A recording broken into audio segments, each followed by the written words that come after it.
There are a lot of talks about the US national debt, and a lot of people start talking about the fact that the United States will never pay off its debts.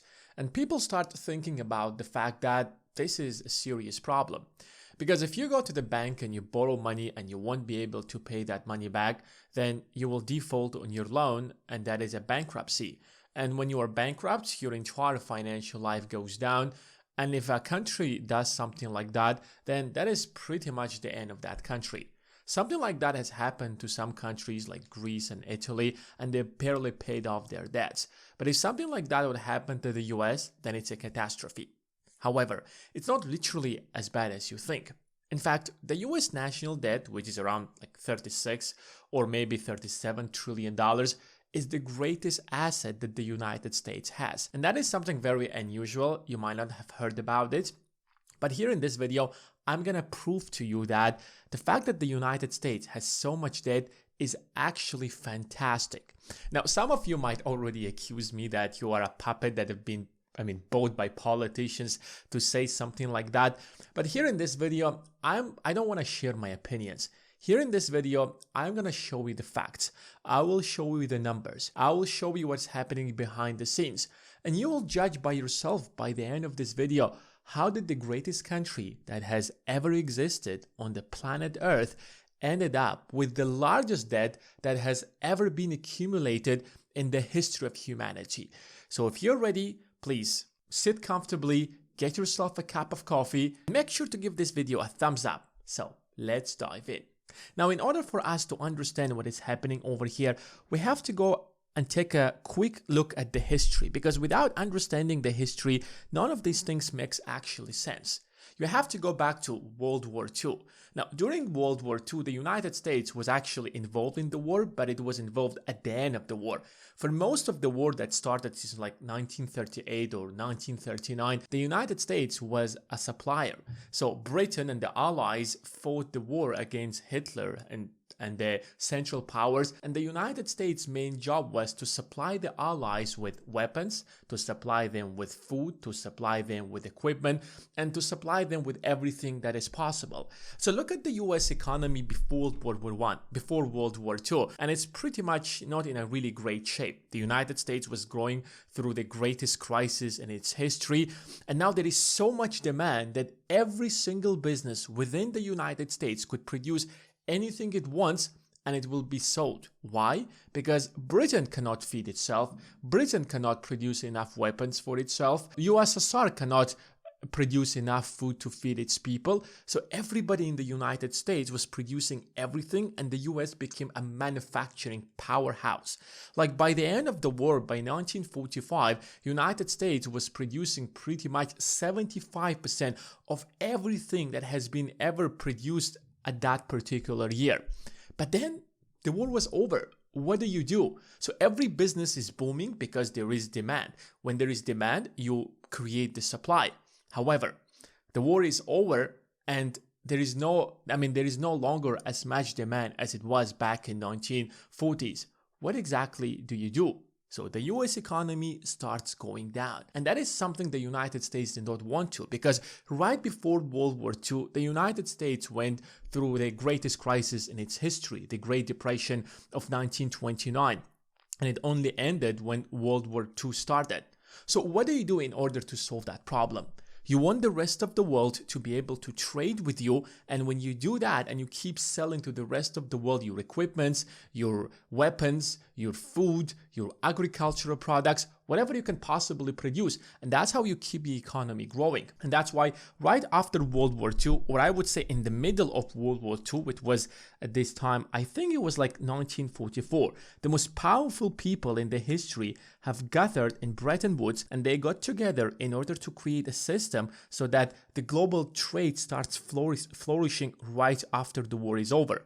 44 nations. I'm talking about the most influential people you can think about. I'm talking about the head of the Fed of the United States, the Secretary of the Treasury of the United States, the head of the Central Bank of England, the head of Central Bank of France, and another 44 nations that were directly involved in World War II. So they got together and they started thinking, how can we create a system that is going to let global trade to flourish even after the war is over? Now, at that time, the world was still trading at a gold standard. The gold standard was basically a system where every single currency had a paper currency, but that paper currency was directly linked to the gold.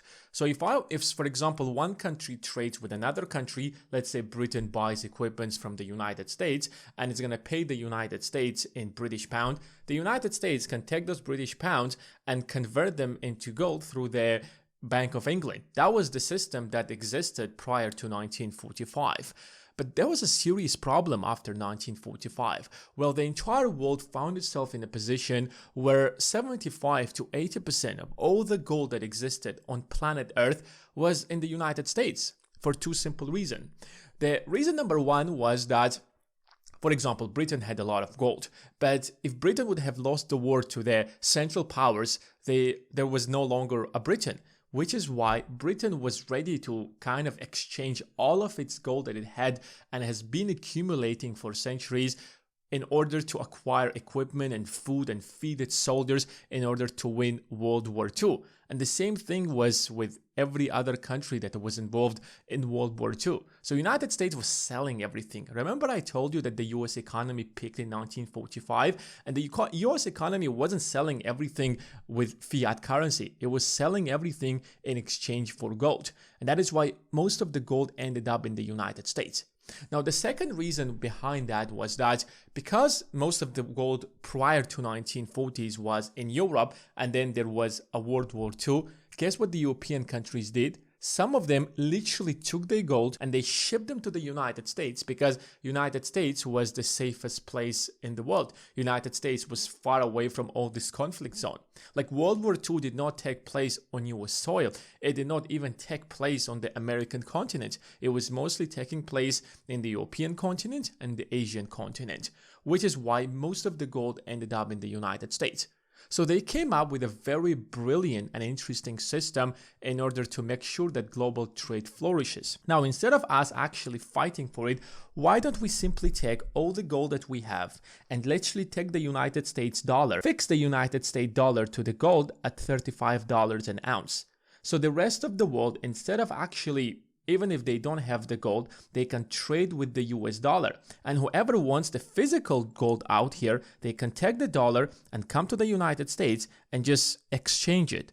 That is a very perfect system. So Japan can trade with Germany, Germany can trade with France, and France can trade with the British economy, and vice versa, of course. And that is how we are going to restore the global trade. Because you guys, nobody has enough gold. We have all the gold. So let's make sure that the US dollar is going to be the only country in the world that will have the gold standard, and the US dollar is going to be the equivalent of the gold because you can change that US dollar to gold. And that's how after World War II, the global trade started flourishing and every country was trading with the rest of the world. United States came up with a brilliant strategy in order to keep its economy growing. We are going to take and help all of these countries that wants to be our allies. We will help them to grow their economy. So for example, if the US goes and helps the British economy to grow, the British economy cannot grow by itself. They need equipment from the United States. They need experts from the United States. They need economists from the United States. They need agricultural products from the United States. So if the British economy flourishes, so does the US economy.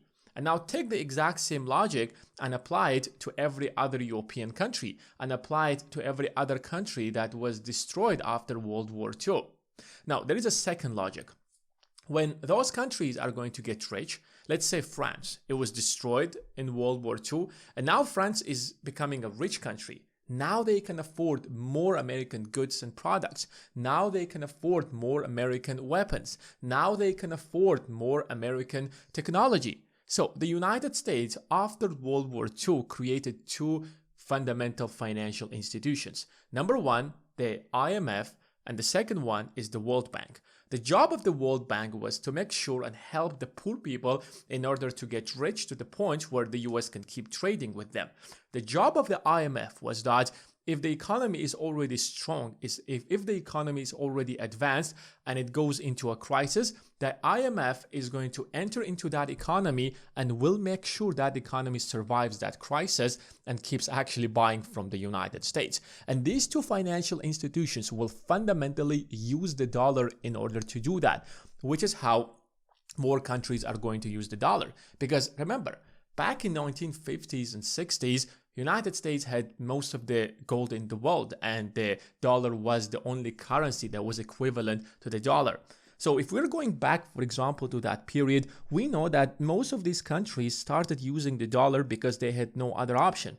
Of course, back in the day, we had a country like USSR, and then we have the communist China that actually isolated itself from the Western world. But nonetheless, if you're talking about most of the advanced economies back in the days, then the United States was literally trading with them and making itself wealthier and richer. Now, there is another thing that you have to understand, is that if you go back to that period and you take a look at this chart, you suddenly realize that this is the gold reserves of the United States. Back in 1950s, the gold reserves peaked around 25,000 cubic tons. But then you see a sharp decline that goes dramatically to less than 10,000 back in probably 70s. What exactly did happen at this period? How exactly did the United States in such a short period of time lost most of its gold? And there is a primary reason. Number one, the United States was fighting an arms race with the Soviet Union. On one side, Soviet Union was trying to dominate the Eastern Europe. On the other side, United States was trying to dominate Western Europe. And whoever actually builds the most advanced weapons in the world, whoever builds the most advanced nuclear weapons, whoever builds the most advanced rockets is going to build the arms race. And the United States kept printing unbelievable amounts of money in order to produce the most advanced weapons the world has ever seen. And we know how that arms race actually ended. The United States won the Cold War and the arms race against the United States. Now, there was a second problem. The United States was fighting all these wars all across the globe. And one of them is, of course, the Vietnam War that lasted over 10 years. And the United States spent, honestly, I don't know how much money in total the US spent, but if we take those numbers and we convert them to today's dollars, including inflation, adjusting by inflation, I think those numbers are in trillions of dollars. And the rest of the world wasn't fighting. Britain wasn't fighting. France wasn't fighting. They might have had some little wars out there, but mostly it was the United States against the Soviet Union. And guess what happened? So back in 1960s, France was like, listen, we have all of these US dollars in our reserves. And Charles de Gaulle, who was the president of France back in the day, he was like, listen, let's test this system. So the US built a system where it says that the dollar is as great as gold. Let's test the system. We've been trading with the United States and getting all of those dollars. And if you look at the French central bank right now, it's filled with dollars. So Charles de Gaulle, the president of France, he orders a ship filled with US dollars to be sent to the United States and exchange those dollars to gold. $1.5 billion. $1.5 billion, that does not seem like a lot of money today. But if you go back to those days, 1 ounce of gold used to worth $35. So $1.5 billion was exchanged for 3 billion cubic tons of gold. And that's how France ended up one of the countries with the highest gold reserves in the world. When the rest of the world saw that, countries such as Spain, Italy, Netherlands, they started doing the exact same thing. They sent ships filled with US dollars to the United States in order to get those ships back filled with gold. And that is why you see a graph such as this. When gold started fleeing the United States at a huge rapid rate, and the United States found itself in a position where if this trend is going to continue for another few years, just another 5 years, there is not going to be any more gold in the United States. Probably not any more gold at all, but most of the gold, probably like 95% of that gold, is going to leave the United States. That is actually a great thing. The world can now go back to the gold standard. During World War II, most of the gold ended up in the United States. And now after World War II, the rest of the world is actually growing, trading, producing things, and the rest of the world grows its economies. Most of the gold goes back to the rest of the world. Now every country can peg its currency against the dollar, and we are back to the gold standard. Does that make sense? But that's not what the United States wanted, because United States' main job or the main asset isn't to produce something, isn't to produce technologies, isn't to produce oil, isn't any of those things. The greatest asset the United States had was the control of the financial system. And it does that by having the global currency reserve. That is the main export of the United States. That is what makes the United States such a powerful country. So President Nixon goes into the stage and it tells the rest of the world, listen, so we are in 1971 and 85% of all the global trade is being done in US dollars. 80% of all the global reserves are in US dollars. Now, what does that mean? 80% of the trade between all the countries where the United States is even not involved are being done in US dollars. So, for example, if France is trading with Great Britain, they're trading in US dollars.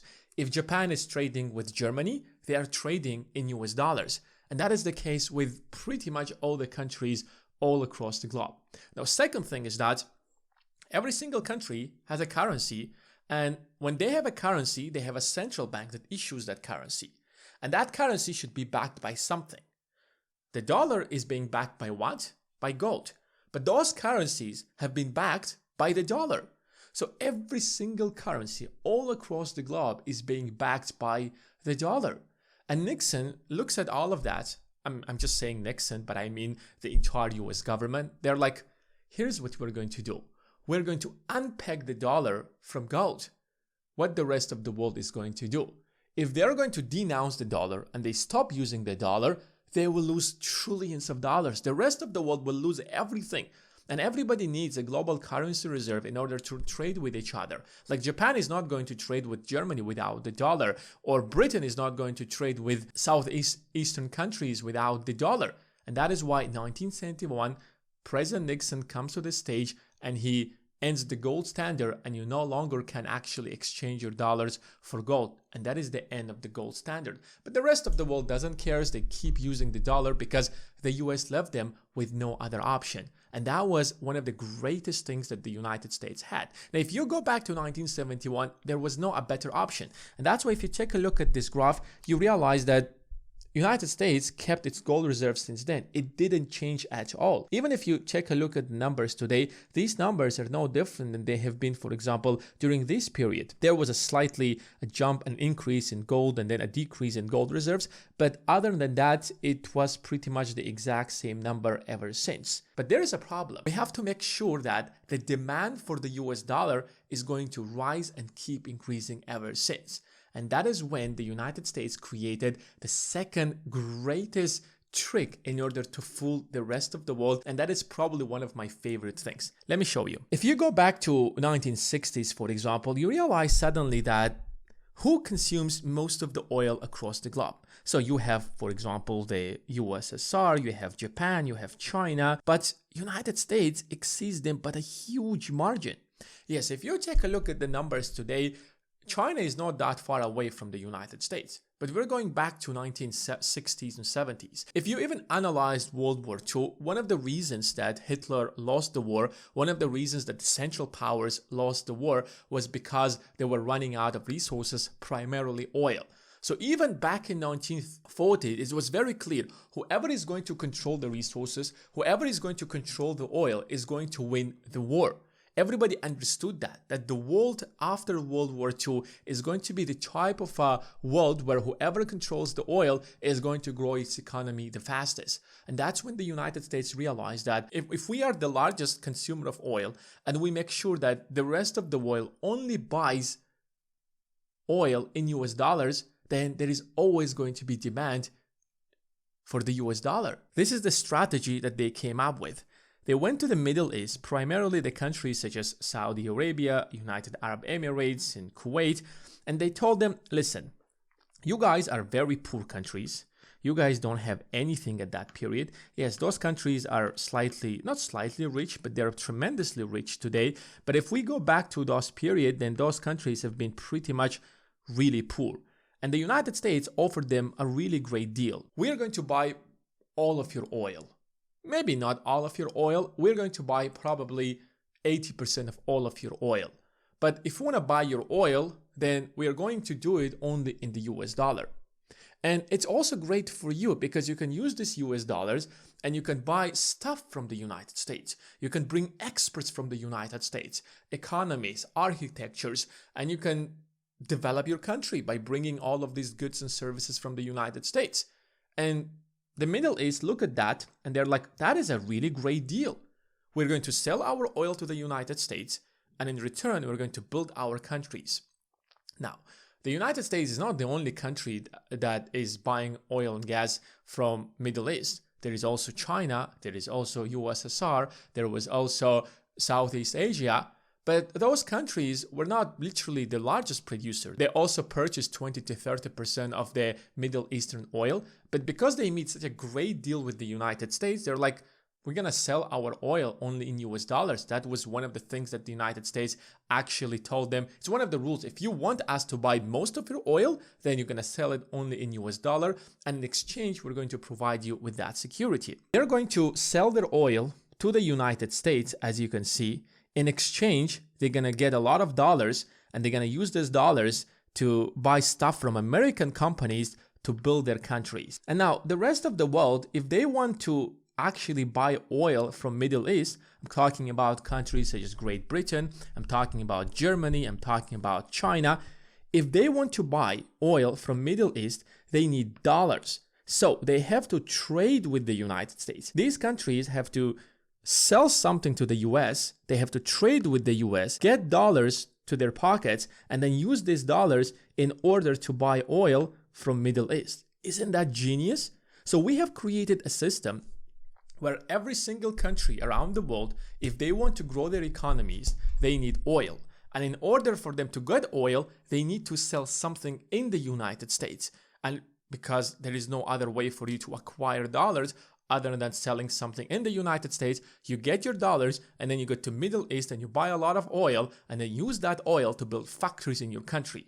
So this is the system that they have actually created that looks pretty much insane. There is constant demand for oil. And if there is demand for oil, there is always demand for American dollars. But that's not it. This is what kept the demand for dollar for a couple of decades. But people in the United States, people in Washington, people at the head of the Fed, they understood that we can't literally just keep this system forever. There is going to come a period of time where all those countries that we're trading with, the rest of the world, are also going to get rich. There is going to come a time where the demand for oil is going to go down. There is going to come time when the world is going to run out of oil. So if you think that Americans did not think about that, then you're foolish. They understood that sooner or later, all of these dollars are going to go to those countries, and those countries are going to be as rich as the United States. And that is a fact. That's exactly what happened. Just go to every European country and people are having a pretty decent lifestyle. And a lot of people in Europe has a far better life than people in America. A lot of these GDPs are literally extremely high. Take a look at the European GDP, the EU GDP. It's almost as much as the United States GDP. Take a look at China. It's literally one of the wealthiest countries that you can see on the map. Of course, there are still plenty of countries such as India, African countries, or some of the Asian countries that need to catch up. But other than that, we have a lot of rich countries. So we ended up with lots of countries that are super rich, that have so much dollars. And the question is that what are they going to do with these dollars? And that is when the United States came up with a brilliant strategy. This is probably the greatest financial product or the greatest financial scheme and strategy that has anybody ever came out in the history of humanity. And when people are going to look back at the history of the world, they're going to read this chapter of the world and they will say, this is genius. Not a single empire could actually come up with what the United States could actually come. So let me show you how it works. So the United States realized that all these countries have so much dollars, and they have to do something with those dollars, right? If they take these dollars, imagine Germany takes all of those dollars and they will invest it in Germany. Imagine China will take all of these dollars and they will invest it in China. Imagine Russia will take all of these dollars and they will invest it in Russia. Imagine Saudi Arabia takes all of these dollars and they invest it in Saudi Arabia. It doesn't work, right? Those countries will get, the competition will get literally pretty close. So we have to explain to them, listen, Saudi Arabia, you've been selling so much oil and you made so much money. Yes, you've been investing in your country, but you have so much extra dollars in the bank account. You have so much extra dollars, you guys in Germany. You have so much extra dollars in China. And we are the largest and the most powerful country in the world. And we're going to provide you with the way to invest your money in the United States. We're going to provide you with the best investment you can possibly imagine. So here's what you're going to do. You're going to take your money and you will loan it as a form of debt to the United States. So that debt is called a bond. So US government bond issues a bond and you buy that bond. So you're loaning your money, you're loaning your, trillions of dollars, billions of dollars to the US. The United States will take that money and they will invest that money into the United States, growing the US economy. So they take that money and they invest it in the United States. The United States, by investing that money within itself, is going to create a lot of really wealthy corporations such as Lockheed Martin, Apple, Amazon, ExxonMobil, Google. And these companies are going to go and become some of the wealthiest countries or the companies that you can ever imagine. Think about Apple. Apple worth like $3.5 trillion. It is larger than some of the European countries, if not most of the European countries. Lockheed Martin produces the most advanced weapons. I don't think the entire European Union can produce such advanced weapons, such a single US company, Lockheed Martin. You have ExxonMobil, you have Google.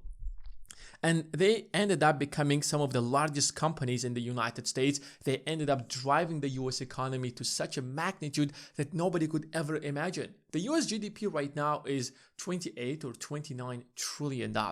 So these corporations became little kingdoms that became insanely rich. And the United States told them, listen, guys, yes, we know that you are US companies, but we're going to provide you with a very stable investment. Here's the investment. You are going to take your money and you will invest it in the United States. Yes, you a company, Apple or Microsoft or Intel, whatever the company you are, you made so much money in the United States and you want to diversify your investment and you want to have a portion of your investments being invested in a very super safe investment. Why don't you take a portion of that money and loan it to the United States and buy US government bonds? And in exchange, you will get a very decent returns. So all these companies suddenly, they start investing in the US debt. They start buying US government bonds. So do you see a system? So basically ended up with a system where every single country in the world, especially rich countries that have a lot of money, that have a lot of US dollars, they took their money, they loan it to the United States that allowed the United States to invest in itself. And in exchange, they're getting a very decent interest for their money, let's say 3 or 4%. These countries cannot get them anywhere else. They can get 3-4% somewhere else, but when we're talking about large sums of money, like trillions of dollars, it's very difficult. These countries are small to have something like that. And then the United States takes all of that money and builds and invests it in themselves, building some of the largest companies in the world. These large companies in the world, they also make a lot of money and they take their money and they invest it in the US debt. So that's why the United States has such a huge debt in the world. The United States has trillions of dollars in debt. And the question is that why? Now do you see the problem?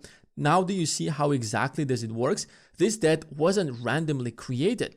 Everybody in this system is being invested in the US national debt, whether we are talking about China, whether we are talking about Japan, whether we are talking about US companies, whether we are talking about US investors, whether we are talking about anybody in this world.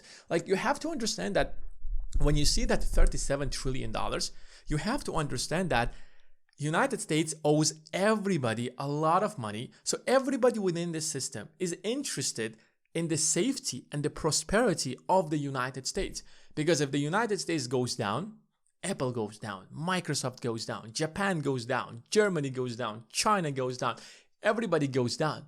And that is how you make the demand for the US dollar unlimited. That's how you make the rest of the world want the dollar. Now, let's go next. Let me show you who holds that debt. If you take a look at that debt, which is at the point that I'm recording this video is $36.2 trillion, which is, let's be honest, is a lot of money.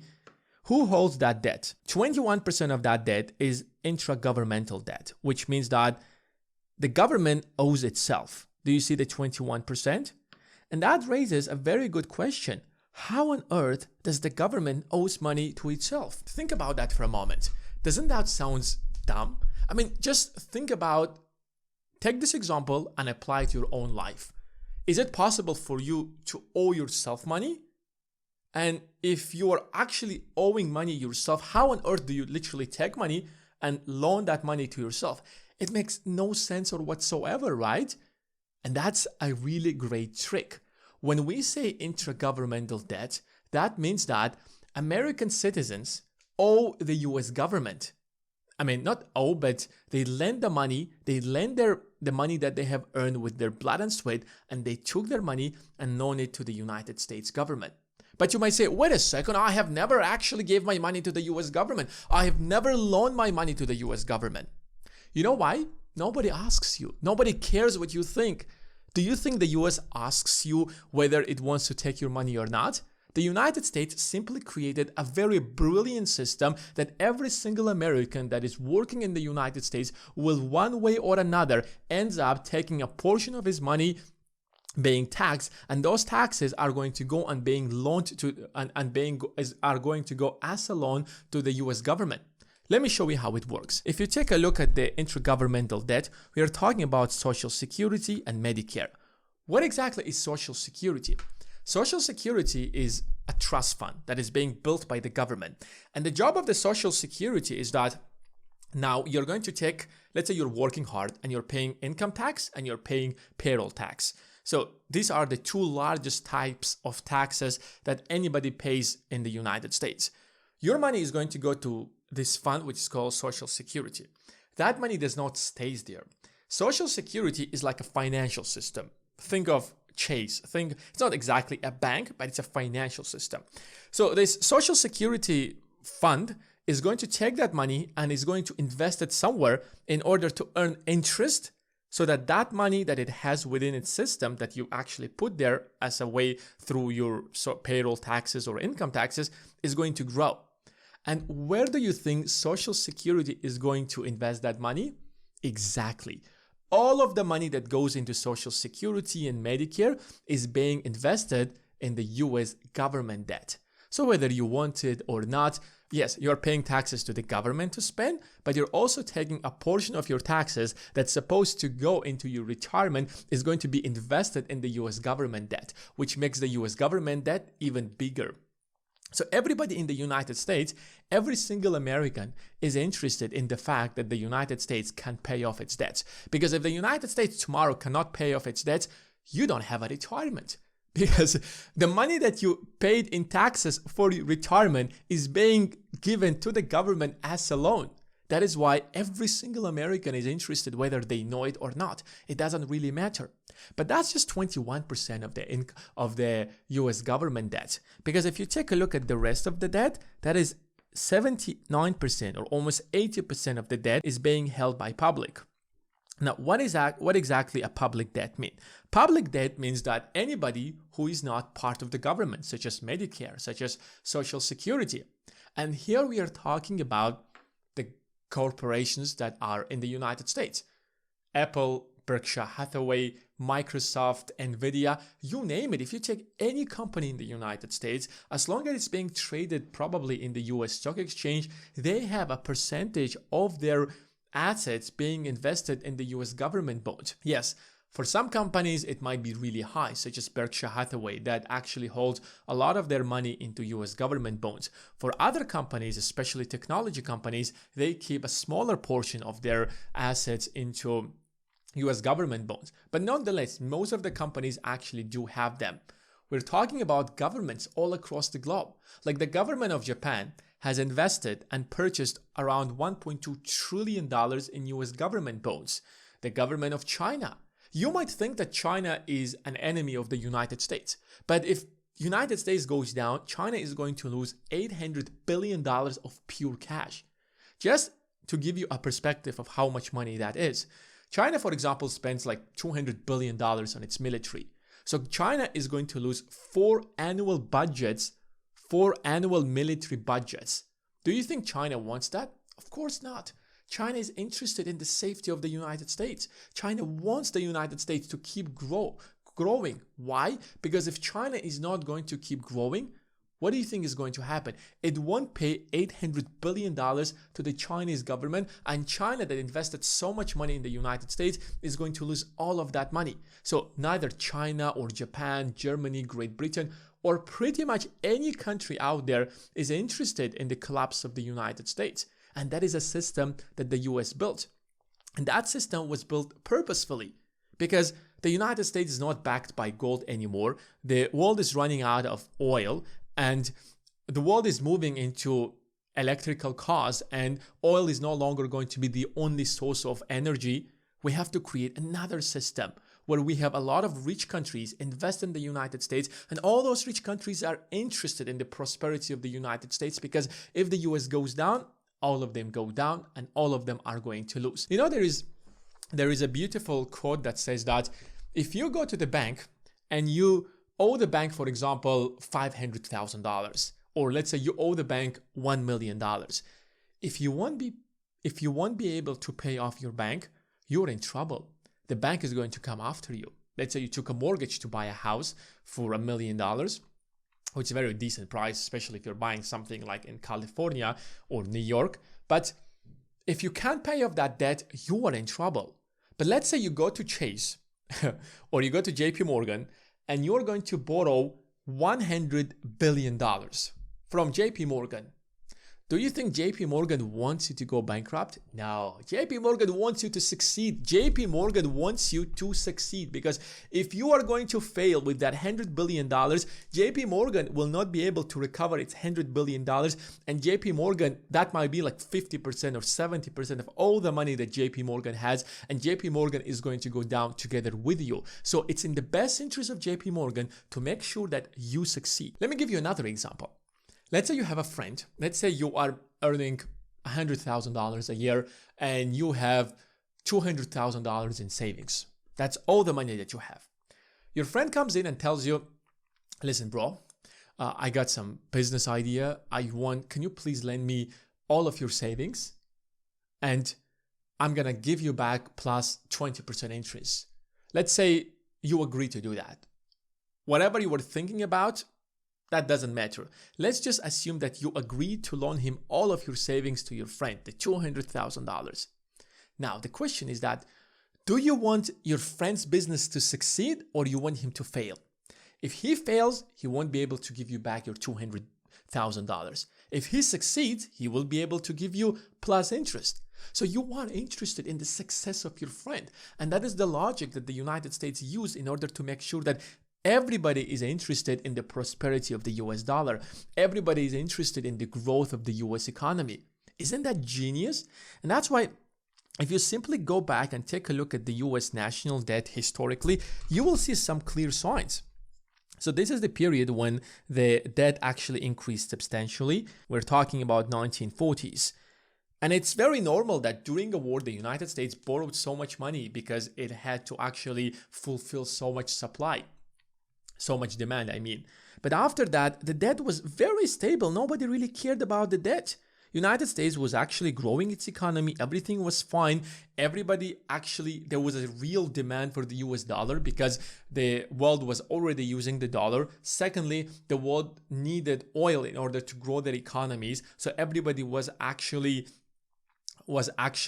getting the dollars in order to grow their economies, to be able to buy more oil from Middle East in order to keep building factories in their economies. But then you see that suddenly, starting from 1980s, there is such a huge spike in the US national debt. And it happens in such a short period of time that it doesn't stop. Why?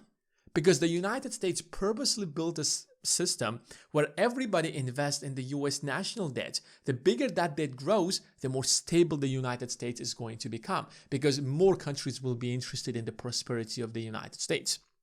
Now, if that doesn't actually make a lot of sense to you, let me explain it in a slightly different way. It has grown its debt to the point where, in order for the United States right now to pay off its old investors, it has to create new debt. And that is why every single time you hear news that we have to grow the debt ceiling, why? Why the United States constantly have to increase the debt ceiling? You know why? Because in order to pay off its old investors, the United States have to create new government bonds to pay off its old investors. But in order to do that, it must find new investors to invest in the US government. So the US keeps attracting new people to invest in its government bonds in order to pay its old investors, the people who actually purchased the bond in the past, and that is how the system works. Does it remind you of something? It looks to me like it is like a, I don't know, it seems like a Ponzi scheme probably, because if the United States actually stops attracting new people to invest in the United States government bonds or in the US debt, then the United States won't be able to pay these people. And if the United States won't be able to pay these people, what do you think is going to happen? Exactly. The United States is going to go bankrupt. All these people are going to lose. So for these people to pay these people, and then for these people to pay the people below them, the United States has to keep attracting new investors to buy what? Not to invest in the United States by building roads or something like that, but rather buying US government bonds. And that's why every single year the United States creates more debt in order to pay its previous investors. And in order to prove that, I want you to take a look at these charts. For example, if you take a look at how the United States spends most of its money, you quickly realize that the US spends $900 billion, for example, last year. So the United States right now, or last year, spent $900 billion to pay off its interest. Why? And where do you think that the US is going to get that money from? The United States is not making that much money. The US spends around $6.8 trillion, while it earns like $4.8 trillion. So there is a $2 trillion of deficit. And every single year, the United States is growing that deficit in order to attract more investors. Why? Because the more people comes in, the more we can pay off, and the more people will be connected to this bubble that the United States has created. Think about that for a moment. The United States right now spends more on paying off its debt than on the most powerful military that has ever existed in the history of humanity. There's not a single country in the world can spend as much as the United States on in the military. But no, that is not the largest expense of the United States. Paying off its debts is the largest expense. And even with that kind of a debt, the United States keeps growing its debt. Let me show you. The United States did not have a surplus in the last 25 years. This was the only period where the United States had a surplus. And ever since, the United States is actually overspending every single year, making sure that debt grows higher and higher. That debt grows bigger and bigger. Because the bigger that debt grows, the more people are going to be invested in that debt, and more people will be interested in the growth and the stability of the US dollar. That is a beautifully crafted strategy in order to make sure that the demand for the dollar never ends and it keeps growing. Let me show you another fact. If you look at the projections of the US national debt, right now it's around 36 or 37 trillion dollars, and it's expected that this debt in the next 10 years is going to grow to 54 trillion dollars, growing this bubble even bigger. I know that it sounds like a Ponzi scheme. I know that it sounds like the greatest Ponzi scheme that the world has ever seen. But that is the only way to make sure that every country in the world is interested in the prosperity of the United States. Not every country, but every company and everybody all across the globe keeps investing in that US government bond. So if you think that the United States did not know what it's doing when it was actually getting so much debt, then you are mistaken. This is phase 3. So phase 1 was to connect the dollar to the gold in order to make sure that everybody uses the dollar instead of the gold, because most of the gold was in the United States. Phase 2, when when everybody already started using the gold all across the globe, and you had to make sure that there is demand for the dollar. That's why you make sure that the most important commodity that is vital to the growth of any economy, oil, is only being sold in the dollar. But when you know that the world is running out of the oil, what do? All these rich countries that have so much money, they take their money and they give it to you as a loan. And now they are interested in the fact that you pay them back. And how do you pay them back? You pay them back in the dollars. So Germany, France, UK, China, Japan, everybody is simply interested in the growth of the US dollar. If you're a poor country that did not have money and did not invest in the United States, then you're a poor country and nobody cares about you. You're a poor company, nobody cares about you. But even me, like for example, I invest in the United States. I'm investing in the US mutual funds. I'm investing in the S&P 500. And my money is being indirectly invested in the US government bonds. So even though that I'm not really a big fan of investing in US government bonds, my money is indirectly invested in the United States. So I am interested in the stability of the United States. Every other investor is interested in that. The richer you are, the wealthier you are, the more you're interested in the growth and the stability of the US dollar. Do you see how that works? Now, you can hate this system as much as you want. Now, I don't blame you if you hate the system because, wait a second, Ponzi schemes are illegal and here is the world's most powerful government is doing that. So if you hate it, well, it's your right to do so. But what I like to do is that instead of hating it, why don't you take advantage out of it? Why don't you learn how to make money out of it? Why don't you learn how to invest in such a way that you're also going to profit from this system? So that you also create a passive income source, so that you also create a system that makes money out of this system that gets you the freedom that you want, like all those rich people are doing. Or you can actually just keep hating it, and that's your right. But I would rather actually keep taking advantage out of it, keep investing in it correctly, and letting my money work for me, and I keep making money out of it. And if you're also interested in something like that, then you can check out the first link in the description. Thanks guys for watching, and I will see you in the next one.